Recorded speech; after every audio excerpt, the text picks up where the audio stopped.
Okay, so let's continue with a few more components. First, let's place in the anvil. There we go. Open. And yes, there's our anvil. And we'll start applying some constraints to it. So first off, center axis to center axis and apply. And we can see that that's now lined up to that central axis. Now, this is a new constraint that we haven't been using so far. We're going to do a constraint, flush. We're going to flush this surface to that surface. Now, we want this to be able to move. So what we're going to do is click on this icon here, and we're going to set a maximum and a minimum. Let's set the maximum at 1 inch and click apply. Now when we move this, it goes in 1 inch and stops. So you can see we've got a moving part. And that's what we're going for. So let's go place again and place that piston in place. So there's our piston, open, there we go. And we'll constrain the axes together again. And apply. And again you can see we've got that same issue. So let's rotate this around, constrain again, and we're going to flush.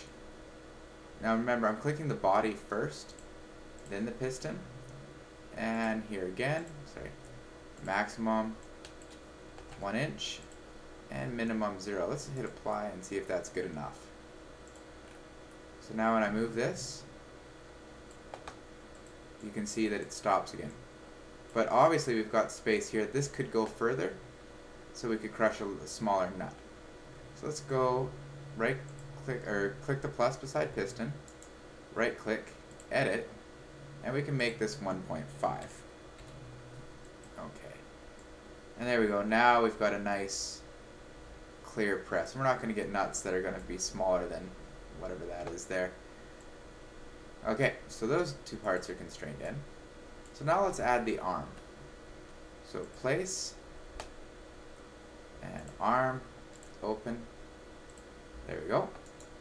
Okay, so the arm's in place, and we'll constrain this axis to this axis and apply. You can see, there we go, the axes are tied together.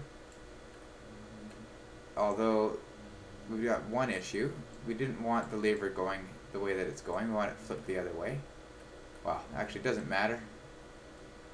We'll leave it like this for now. You could change it around if you want. I'm not concerned. And we're going to constraint, flush, and we're going to flush this surface with that surface, and apply, cancel. Now that's locked in place, and if we look, it's nice and centered over here. So we've got those three parts included in the assembly. And these move, it's good. That's moving a little bit, that's good. So that's going to be that part.